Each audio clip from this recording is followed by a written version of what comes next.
The following talks by Bhau Kalchuri were recorded between October 1981 and December 1982 at the Meherabad Pilgrim Center, Meherabad, Ahmednagar, India.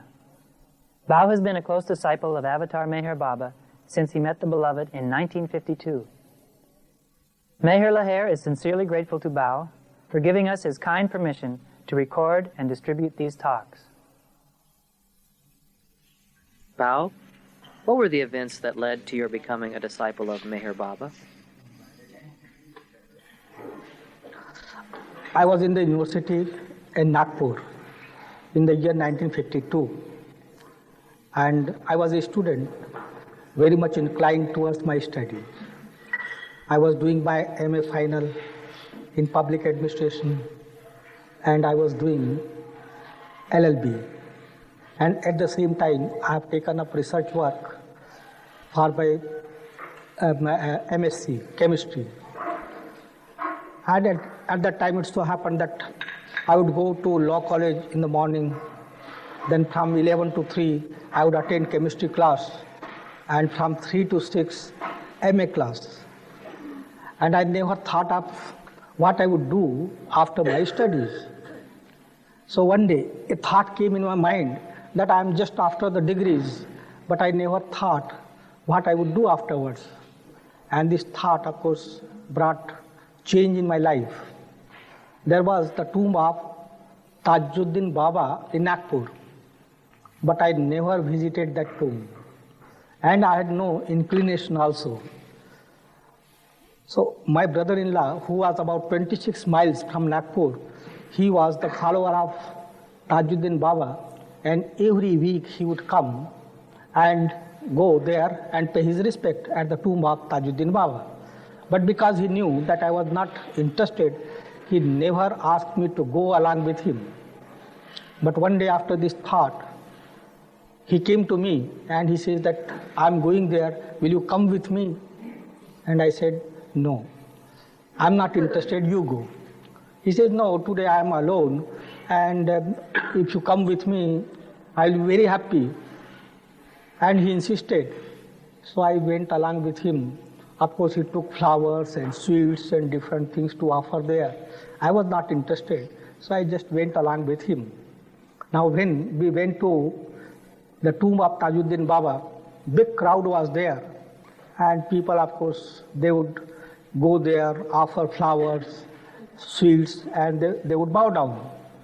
I was just standing like this in a corner. And those people, they looked at me, and they did not like my attitude. They would just look at me like this. So then I thought that in order to please them, if I bow down, what harm is there? So I also went to bow down there.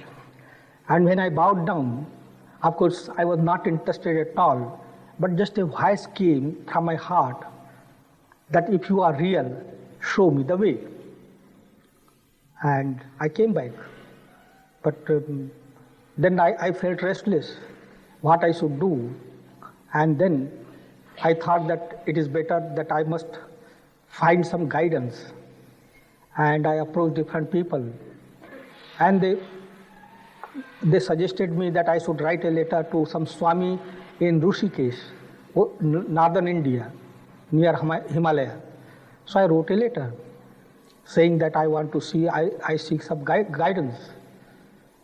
And he wrote me back that you come there on such and such date. Now what happens when I wrote a letter, I read in newspaper that Meher Baba is coming. I said, who is this Meher Baba? Of course I don't know him. I would go to Rishikesh. Now what happens that the thought came that if I would go there and suppose he asked me to be there in his ashram, so I must go with that preparation. I must tell my mother and brothers that I am living for good. So I was in Nagpur and my village was about 80 miles from there. So I thought that I must go there and make it very, very clear to them that I am living for good. And Meher Baba, of course, he was to come there. But then I said that I must go to Rishikesh. So I went to my village. Now Baba, of course, he went to some other place about 80 miles from Nagpur, and from there he was to go to Nagpur. But something happened. And when I came back from my village to Nagpur, again I read in newspaper that Meher Baba is coming. I said he was to come on such and such date, and what happened? So I took out old papers, and yes, it was there.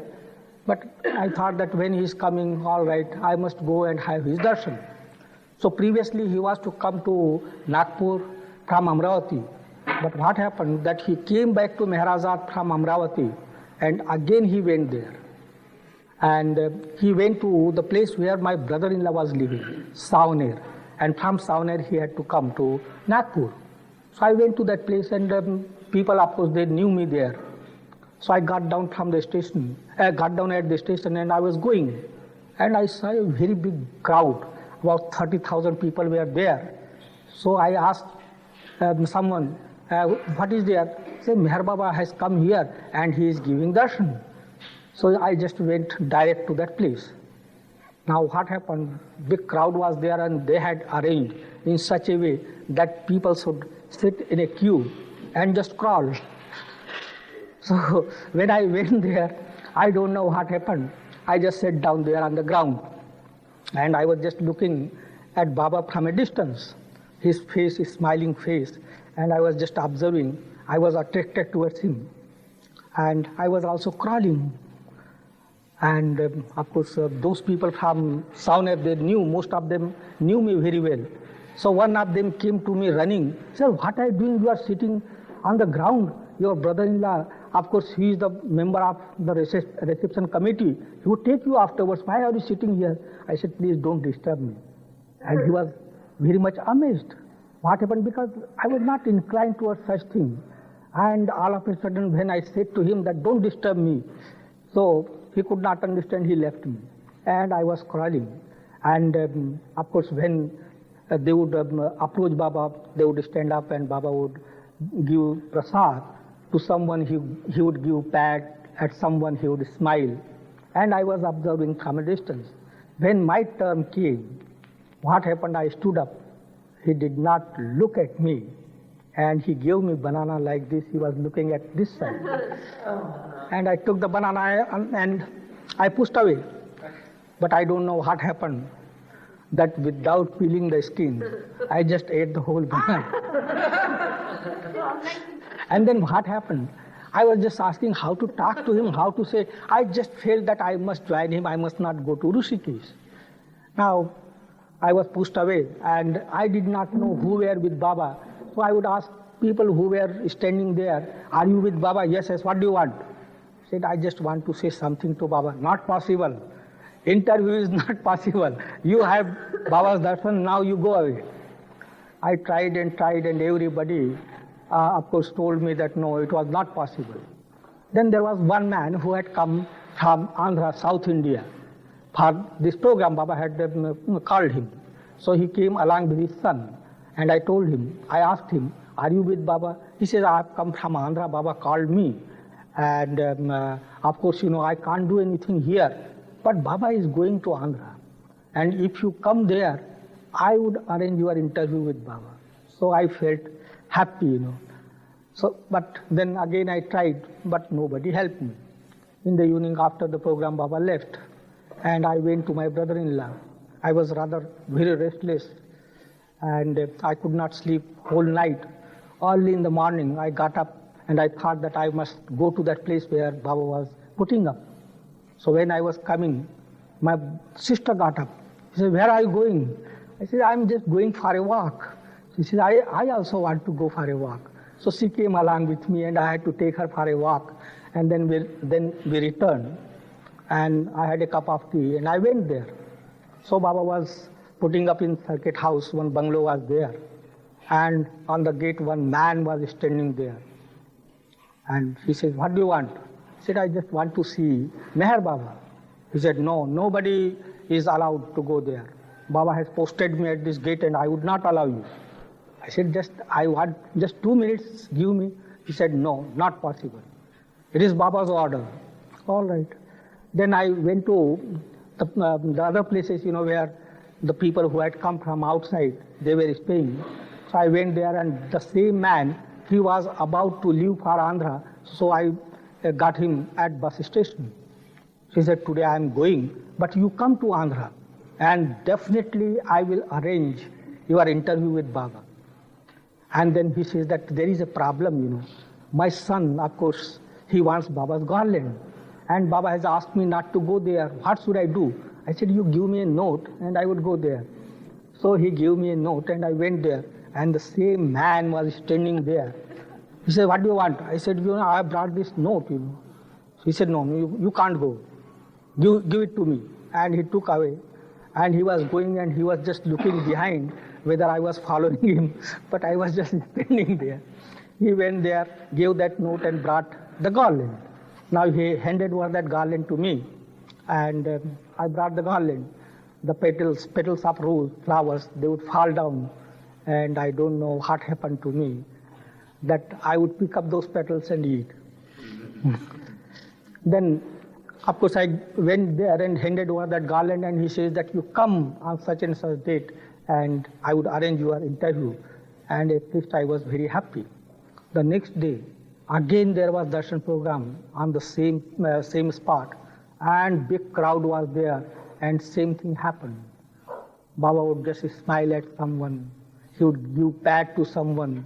When I approached him, he did not look at me like this. And again, I was pushed away. Then, of course, I approached different people there.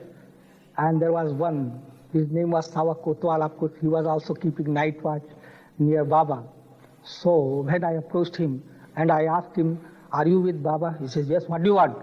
I said, I just want to say something to Baba. He said, no, it is not possible. No interview.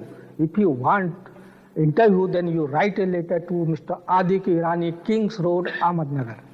And then, of course, he would arrange your interview and you come. I said, Baba is here and this man suggests me that I should write a letter to Mr. Adik Irani, Kings Road, Ahmednagar. So anyway, of course, it was not arranged. The next day also the same thing happened. And of course, Baba did not look at me. Third day, Baba went to Nagpur, and I followed him. When I followed him, again, big crowd, and there was no possibility. Fortunately, one man, I got him, and he says, what do you want? I said, I want to say something to Baba. Why do you want that? So he started taking my interview. Anyway, he was kind enough to go and tell Baba. And Baba said, all right, ask him to come to the place where Baba was putting up. He gave me the time. So I went there. When I went there, Baba said, don't bow down to me. Just fold your hand and sit down. So I did that. What do you want? I said, I want to be with you. Will you leave everything? He says. I said, yes. Are you prepared for that? I said, yes. Will you obey my order 100%?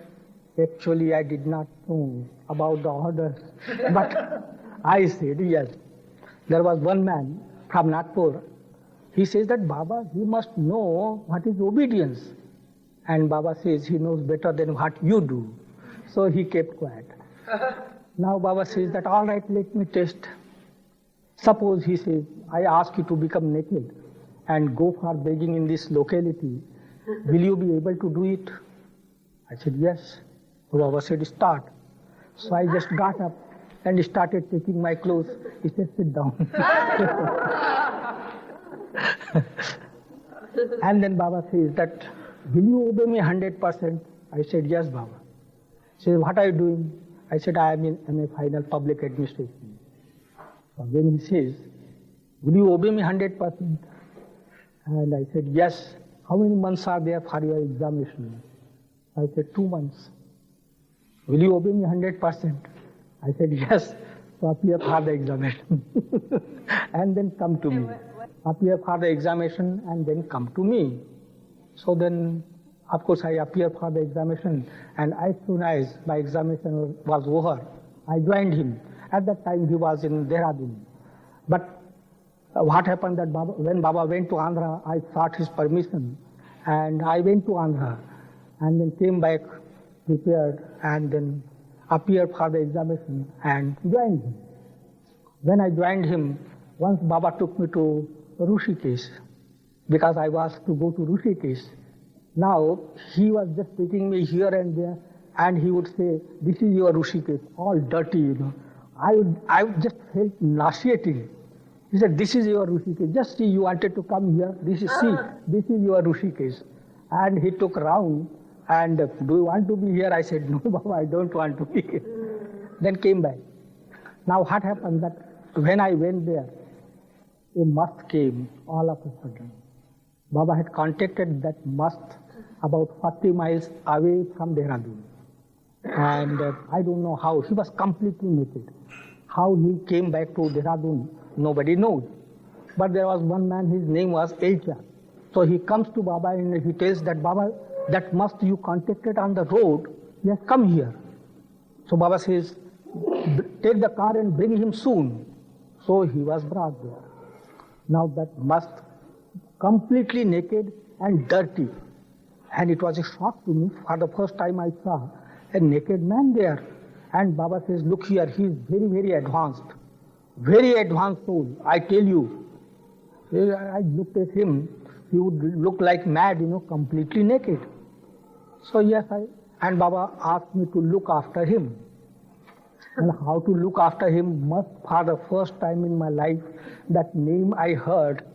So Baba said, "Look after him." Then Baba went and Baba prepared his room with his own hands and then took the mast there. And Baba left for lunch. So I thought that Baba asked me to look after him, so I must give him lunch. So I brought a plate, and he took the plate and threw out. He would not say anything. He would just say, "Hoo, ha," like this. He would not. I could not understand. I said, "He is really mad." But anyway, I cleaned it, and I was taking lunch. And then Baba came back, and he went to the mast straight, direct. And then I followed. And what happened? He spoiled the bed. He moved his bowels there, piddled there, all dirty. And when I looked, at him, of course I felt very bad. But Baba himself, cleaned everything with his own hands. He did not say anything to me. And then I thought that I must do the same thing Baba was doing. So then I started doing. Now that must whole day, just he would move his bowels, make everything dirty, and I just became a washerman whole day, just washing the bed sheets and pillow cover. Whole day I was doing that, and I was thinking he was mad. He was mad. Baba says that he is advanced. All right, he must be, but he behaves like mad. But I would do that, and Baba would come and Baba would say that you are not putting your heart. You are not putting your heart. I tell you, if you serve him, you serve me. But put your heart. But I would do my best, but Baba would not feel satisfied. Now that man, whom I was thinking he was mad, one evening I was there, and he just says out, it was just a shock to me that you will get through your examination. And I could not understand, this mad never spoke a word, and today he tells me, and how could he know that I appeared for the examination? How could he know? So he says that you will get through your examination. And the next day, the telegram comes that I got through the examination. I said, no, he's not mad. Now what happened? Then of course I put my heart in the work, and he would make things more and more dirty and more work. And Baba would come and he point out that you did not do this and that, this is dirty, that is dirty. So after 1.5 months, I thought that at least one day I must make Baba happy, Every day Baba comes and he feels dissatisfied. So one day at least I must try my best so that he may feel happy. So early in the morning at about 4 o'clock, I went to his room, took 5-6 bed sheets and pillow covers and everything, cleaned everything.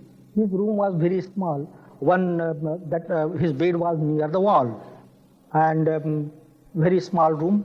But I just kept everything clean.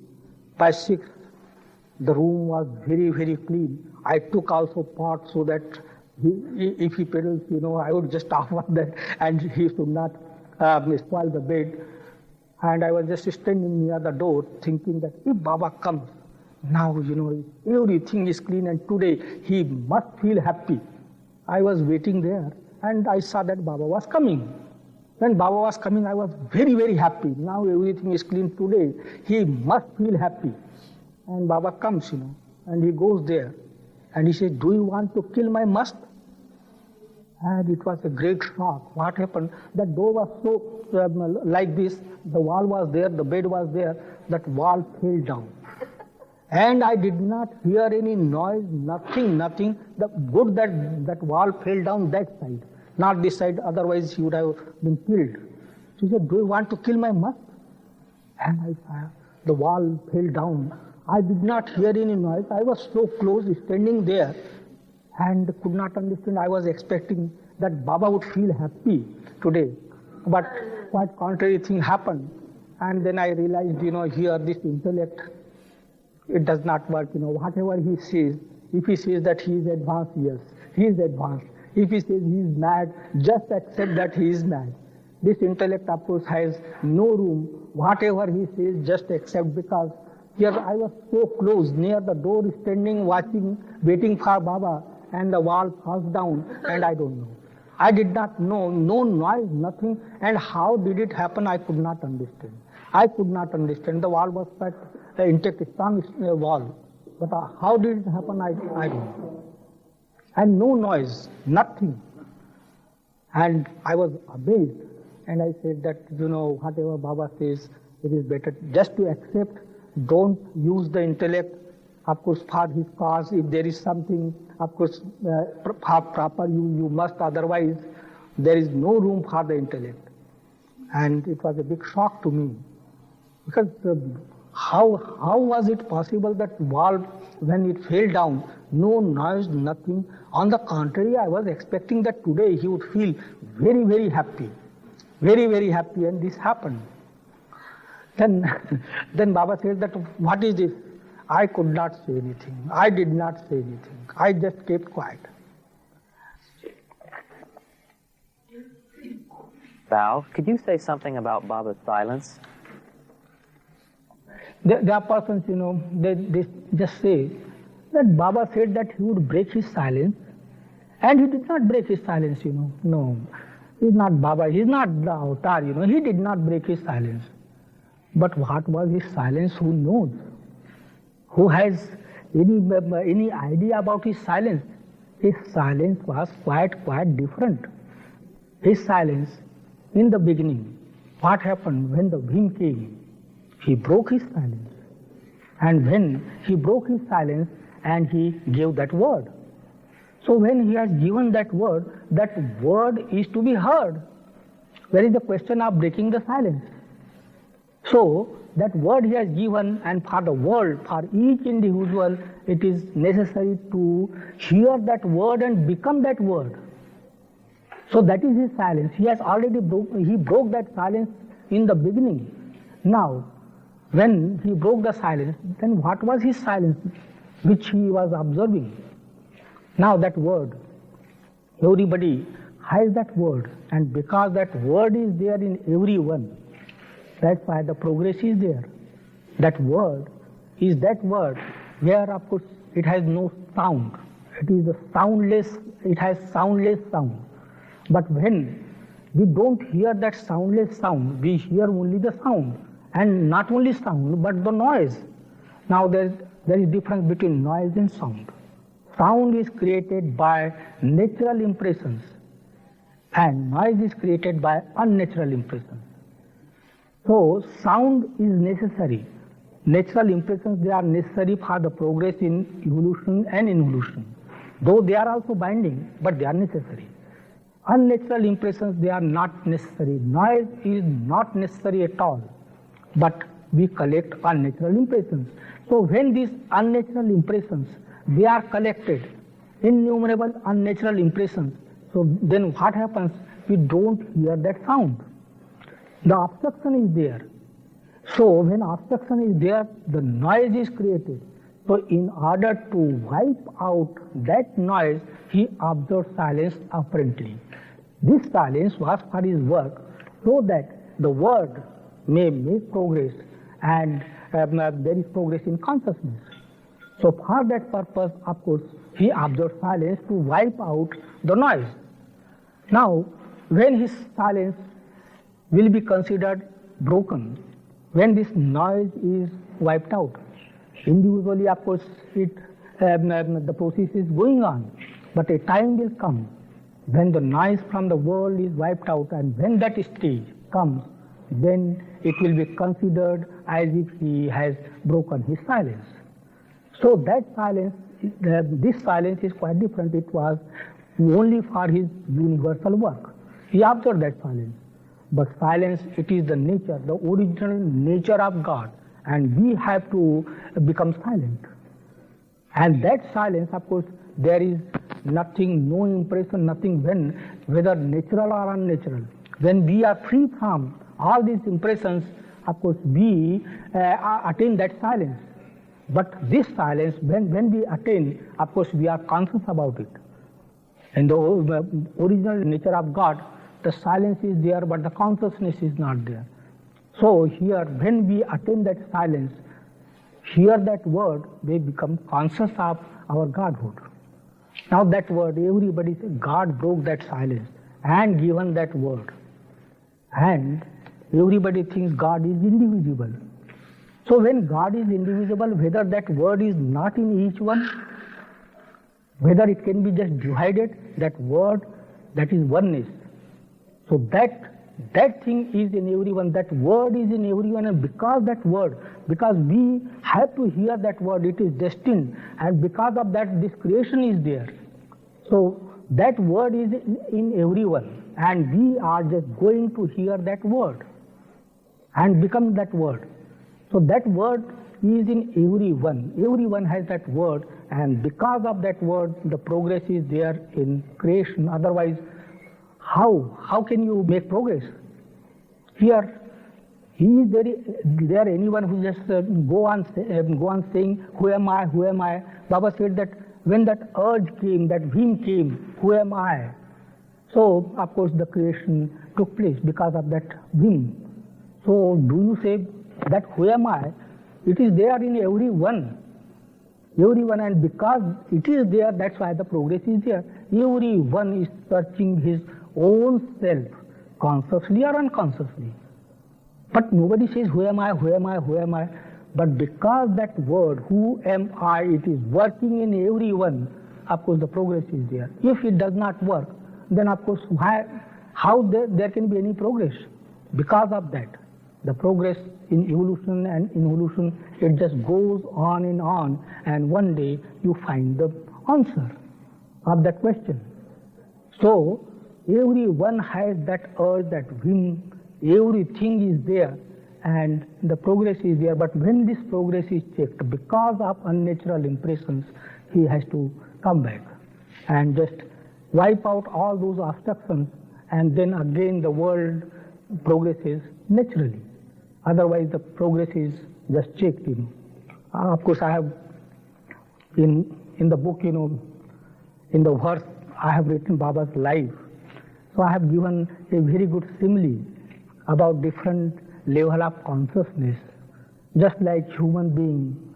But here, the consciousness becomes crippled, in human being. So someone has head, someone has only legs, no head. Then here that in other kingdoms, of course, naturalness is not there, and every kingdom at his door, and just waiting for him to come. So when that state comes, of course, this is just a different form, that vegetable, stone, this, that, how they look at that time. Means when you describe the consciousness, you just find the form, but that form is also deformed at that time because of unnatural impressions. So progress is not there, and no kingdom can make any further progress. And every kingdom, of course, waits for his coming. And then he comes down. So here, of course, different things are there when he comes. what work. It is not that, you just see the infinite. Every face, you just find different face. In animal kingdom also, you just see animals are there, but the face there is a difference. How many forms he creates? He goes on creating the forms, Each one has different face, different form, everything different. Why not similar, So that infinity, how can you just describe it? How can you understand? Every time, wherever you find, there is difference. How many forms he goes on creating, and all new. So just imagine that in his infinity, what happens, how many forms he has, that there is no end to it. Each form, you just say, human beings, each one has different face, different things, Why it is so?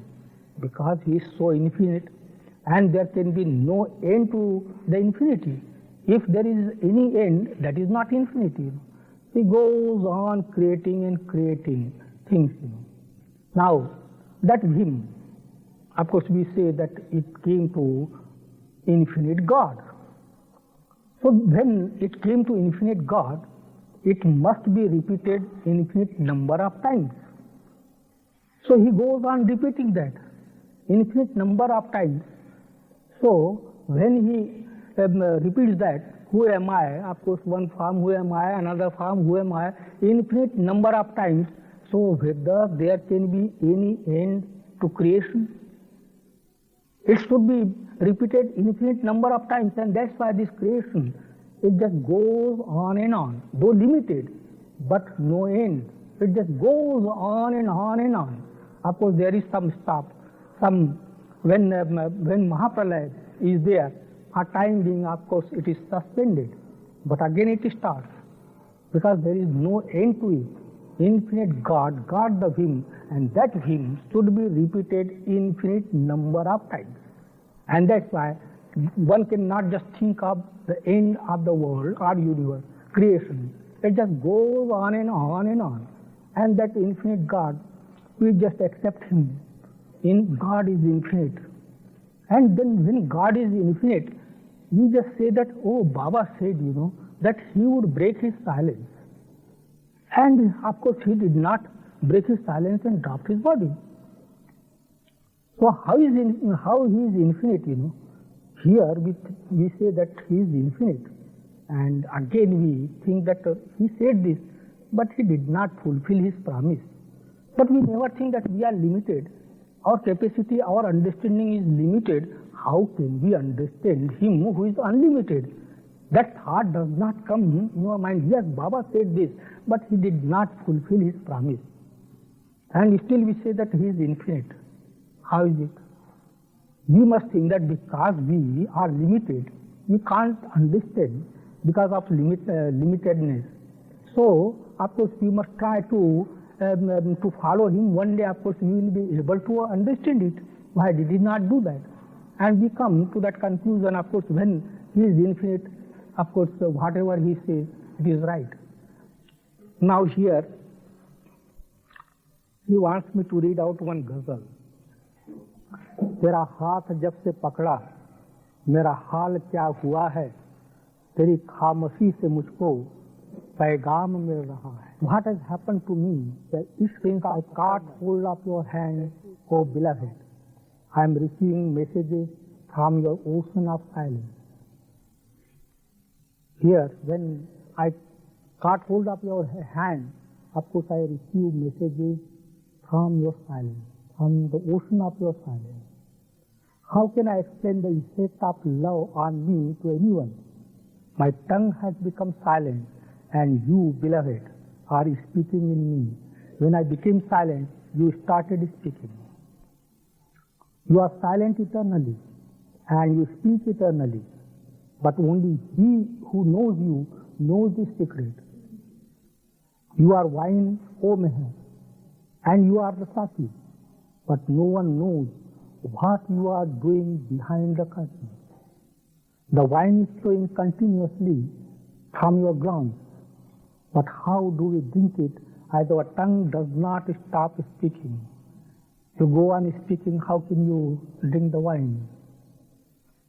What a secret we find in your life of silence. You are silent to Saki and yet you speak. While observing silence, what a work you are doing, O my beloved Meher. You are making the tongue of the universe gradually silent. What we have found after years of close connection with you, O beloved, that there is a flame and there is a tongue in your silence. What a difference there is between the act of making movements and sitting motionless. If you sit motionless, you attain silence. But if you make movements, you attain nothing. This sitting, it is very difficult to sit, Physically, of course, you sit, but mentally, it's very difficult. So even if you sit, of course, the mind works. So when actual sitting is that when the mind is silent, mind is not there. So then only you can become motionless. Because you make movements, of course you cannot attain silence. I am weeping because of my longing for your love, but I always derive pleasure out of your silence. I am weeping because of my longing for your love, but I am always derive pleasure out of your silence. Because of love, the suffering is there, and suffering through longing. That suffering is quite different from this physical suffering. It is quite different suffering. So, when the suffering is there, I weep, but I weep for you in order to become one with you. But when I see, but I always derive pleasure out of your silence. But when I see that of course you are bearing the universal suffering, the burden of the universe, and still you are silent, and of course you are not disturbed by that suffering. So I derive pleasure out of your silence. When I see you silent, of course it is a pleasure for me. I weep because of the longing for your love. But then when I see that you are silent and you are just having the universal suffering, and still you are happy, you are pleased. So when I see you silent, I derive pleasure out of it. Oh Bhau, why do you make movements while observing silence? You sit there where the beloved is sitting forever. That sitting, of course, it is a difficult thing. You attain when you become one with God.